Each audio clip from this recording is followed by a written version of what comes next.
Olá! Agora vamos examinar outros tipos de negociação.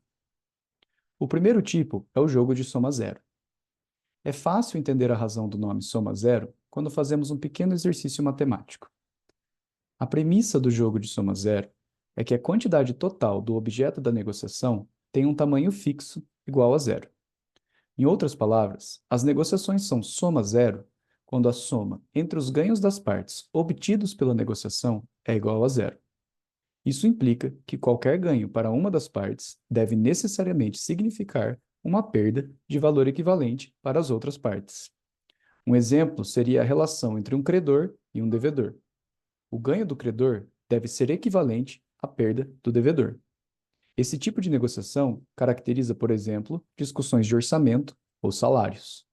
O jogo de soma zero também é chamado de negociação distributiva, e o comportamento dos jogadores nesses casos tende a ser estritamente competitivo. Ao contrário dos jogos de soma zero, os jogos de soma não zero indicam que a soma dos ganhos obtidos pelas partes na negociação são diferentes de zero. O saldo total pode ser maior do que zero caso todas as partes saiam ganhando, mesmo que os ganhos sejam assimétricos. O comércio é um exemplo disso. Por outro lado, existem negociações de soma negativa, onde todas as partes saem perdendo. Seria, por exemplo, o caso de uma guerra sem vencedores. Outra forma de caracterizar as negociações é diferenciar os jogos de soma constante e de soma variável. Um jogo de soma constante é aquele em que a soma das partes sempre resulta no mesmo valor, ou seja, o montante final, independente do acordo, é sempre o mesmo.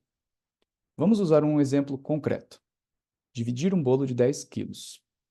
Suponhamos que o negociador A tenha 4 quilos e o negociador B tenha 6 quilos. A soma das partes é igual a 10 quilos.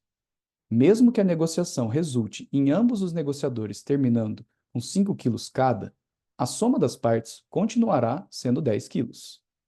O fato de que o jogo é de soma constante tem uma implicação clara para a dinâmica das negociações. Na prática, isso significa que um negociador só ganhará mais se tirar do outro, implicando uma atitude competitiva. Em contraste com os jogos de soma constante, o objeto da negociação pode ser classificado como de soma variável.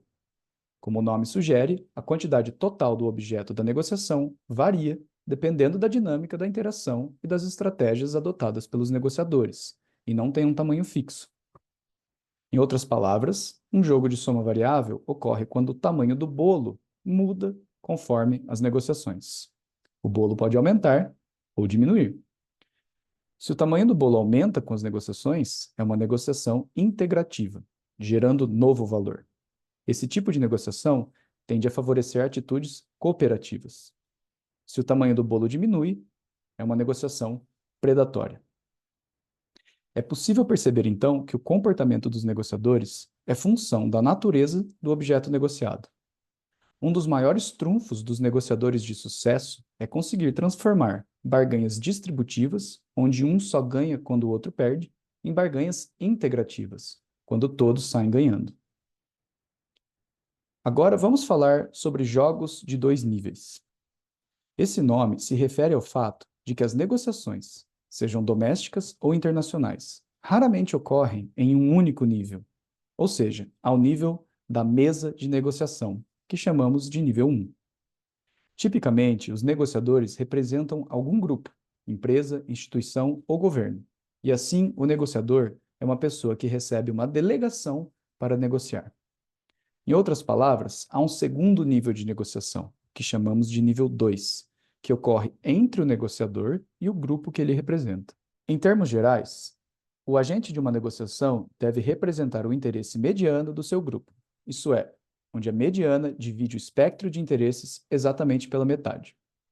Por exemplo, imagine uma negociação envolvendo 3 ministros de Estado em uma situação de crise e necessidade de cortes orçamentários. O primeiro-ministro defende um corte radical, o segundo, um corte intermediário, e o terceiro, nenhum corte. A posição mediana é representada pelo ministro moderado. Ele está no meio do espectro de interesses. E essa é a posição que o negociador deve adotar no processo de negociação. Se o agente representasse uma posição extrema, ele representaria apenas uma posição. A mediana representa, da melhor forma possível, o sentimento da maioria.